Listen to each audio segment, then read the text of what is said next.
देखा, समय समय पर नियम और कानून में जो है हमेशा बदलाव होते रहा है। यानी अगर आपके पास भी दादा परदादा का संपत्ति है, यानी आप जो है अपने पूर्वज का अगर जमीन का उपयोग कर रहे हैं, तो नियम कानून जरूर जान लीजिए। यानी समय समय पर आपको देखने को मिलेगा कि कुछ ना कुछ बदलाव जो है वो हो गया। अविभाजित यहां अगर बात करें, जिसका विभाजन नहीं हुआ, ये अविभाजित है। तो अविभाजित पैतृक संपत्ति और पैतृक संपत्ति से बहिष्कार, यानी किसी के पास अगर पूर्वज का दादा का जमीन हो, परदादा का जमीन हो, या पिता से जमीन प्राप्त हो, पूर्वज से ये जमीन प्राप्त हुआ है, यानी खतियान जो है वो आप देख सकते हैं, आपके पास पूर्वज का यहाँ पर खतियान है। अब वो खतियान पुराना खतियान हो या ये यहाँ पर ये कहें कि नया खतियान हो, आपके पास अगर पूर्वज का खतियान है और आप उस परिवार के वंशज हैं, तो आप उस परिवार के उत्तराधिकारी कहलाते हैं। लेकिन यहां पर अविभाजित की अगर बात करें, पैतृक संपत्ति यानी पूर्वज से प्राप्त संपत्ति, अब क्या होता है कि बहुत सारे लोगों के मन में सवाल रहता है कि अगर मान लेते हैं पैतृक संपत्ति को हम विभाजन कर लें, बांट लें, तो उसके बाद का अधिकार क्या होता है। तो हम यहाँ पर सर्वोच्च न्यायालय में जो एक तरह से आदेश दिया गया था उसके बारे में भी बताएंगे कि अविभाजित अगर कोई भी पैतृक संपत्ति है, अगर उसका विभाजन हो जाता, मान लेते हैं 3 भाई है, तीनों भाई ने आपस में क्या किया कि प्रॉपर्टी को डिवाइड कर लिया, उस केस में क्या होगा। अब मान लेते हैं जमीन का कोई भी टुकड़ा है, जमीन का टुकड़ा ये जो है पैतृक संपत्ति है, पैतृक संपत्ति है।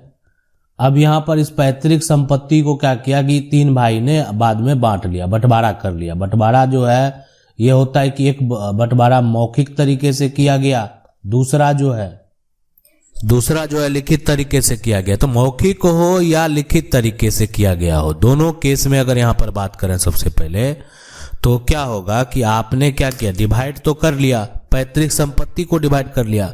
मौखिक तौर पर किया गया कोई भी कार्य कानूनी तौर पर मान्य नहीं है। मौखिक अगर कुछ भी करेंगे कोई मान्यता नहीं है।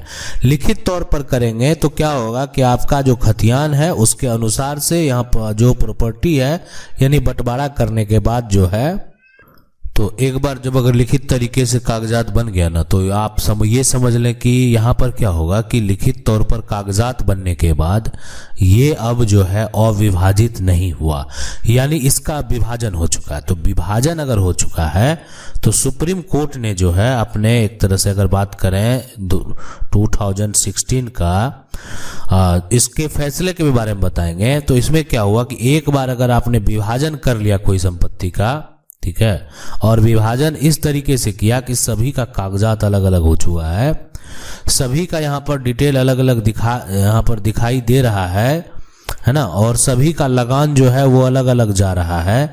तो अब फिलहाल वो संपत्ति तो पैतृक ही आपको प्राप्त हुआ, लेकिन वो संपत्ति अभी वर्तमान में जिसके नाम से है उसका अधिकार होगा। यानी विभाजन होने के बाद वो पारिवारिक जो संपत्ति है उस पर कानूनी तौर पर किसी अन्य का अधिकार नहीं होगा। तो ऐसा कहना सुप्रीम कोर्ट का है, यानी सर्वोच्च न्यायालय का फैसला जो है, आदेश आता है 2016 में एक फैसला आता है, उस फैसले में ऐसा कहा गया था। अब रही बात यहाँ पर बहिष्कार करने की, मान लेते हैं कुछ ऐसा व्यक्ति है जो अपने संतान को पैतृक संपत्ति से बहिष्कार करना चाहता, कोई रिश्ता नहीं रखना चाहता। तो पैतृक संपत्ति जो है वो तो विरासत का धन है ना, विरासत का यहाँ पर जो है विरासत का धन है, तो उसको आप लेने से रोकना चाहते हैं, है ना, रोकना चाहते हैं। तो इसमें क्या है, ये सीधी सी बात आप समझ लें कि अगर ऐसा कोई करना चाहते हैं कि किसी का विरासत का धन है और अगर आप कानूनी तौर पर उसको जो है लेने से रोकना चाहते हैं, तो ये संभव ही नहीं है ना, संभव नहीं है, ये ऐसा पॉसिबल नहीं है। यानी जो वंश है ना, जो उत्तराधिकारी है, अगर आपका अधिकार है तो उनका भी अधिकार है। तो कोई भी अगर यहाँ पर पिता की बात करें, दादा की बात करें, कोई भी किसी को जो है ना, जितने भी उत्तराधिकारी हैं उसको, अगर पिता दादा के पास पैतृक संपत्ति है ना, तो उसको वो बेदखल नहीं कर पाएंगे। यानी वो ऐसा कभी नहीं कर पाएंगे कि उसको बहिष्कार कर दिया, अब तुमको इस संपत्ति से कोई लेना देना नहीं है। तो इसीलिए पैतृक संपत्ति से जो है इतना आसानी से जो है बहिष्कार नहीं किया जा सकता, बेदखल नहीं किया जा सकता।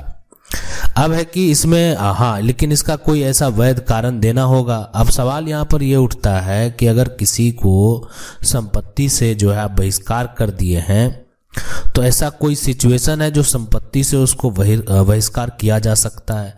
देखें, बहिष्कार संपत्ति से उसी केस में किया जा सकता है जो व्यक्ति है ना, जो उस घर का वंशज है, जो उस घर का बेटा है या बेटी है, उसका कोई छवि जो है वो आपराधिक छवि हो, है ना, आपराधिक रिकॉर्ड हो, उसको किसी भी एक तरह से आप कह सकते हैं अपराध में सजा हो गया, तो आप उसको जो है बेदखल वहां पर उस सिचुएशन में कर सकते हैं, यानी उसका अधिकार जो है वो खत्म हो जाएगा।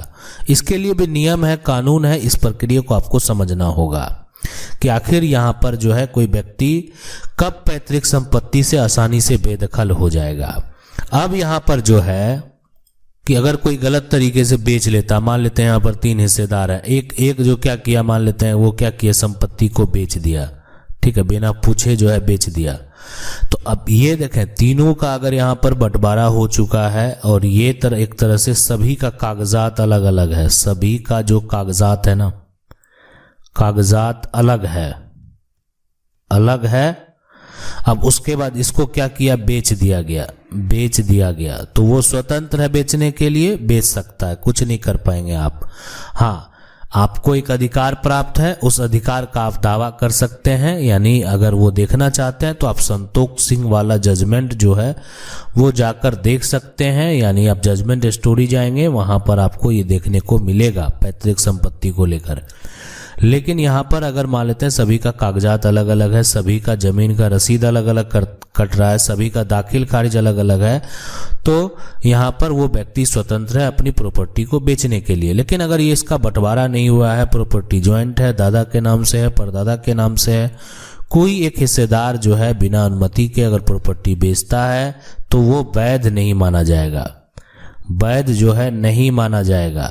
अब इसके लिए क्या करना पड़ेगा, मान लेते कोई ऐसा कर दिया, बिक्री तो कर दिया, जमीन की रजिस्ट्री हो गई, सरकार का जो है टैक्स चला गया, सरकार तो कागजात दे दिया और जो खरीदार है वो जबरन जाकर इस पर दखल भी कर लिया, लेकिन बंटवारा तो हुआ ही नहीं, तो उसमें फिर आपको जो है उस डीड को, उस कागजात को सिविल में मुकदमा करके जो है यानी सिविल कोर्ट में आपको मुकदमा दायर करना पड़ेगा। आप उसके बाद उसको रद्द करवा सकते हैं, कैंसिल करवा सकते हैं, और ये आपको जल्द से जल्द आप कह सकते हैं 3 वर्ष के अंदर आपको करवा लेना चाहिए। ज़्यादा समय के बाद जो है आप दावा करेंगे तो फिर यहाँ पर आपको समस्या होगा, दिक्कत होगा, इसलिए आपको जो भी करना है जल्द कर देना है। इसलिए कि पैतृक संपत्ति में यहाँ पर अगर बात करें, अगर आपका बेचा गया है, आपका जमीन को कब्जा कर लिया गया है, तो आप जो है 3 साल तक अगर नहीं कुछ करेंगे तो फिर भी आप दावा कर सकते हैं। ऐसा नहीं कि दावा नहीं कर सकते, लेकिन आपको 3 साल के अंदर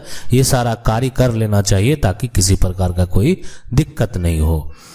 आशा करते हैं वीडियो अच्छा लगा होगा। वीडियो को लाइक जरूर कर दें, चैनल को पहली बार देख रहे हैं सब्सक्राइब करके जो बेल आइकन है उसको जरूर दबा लें। मिलते हैं अगली वीडियो में, तब तक के लिए जय हिंद।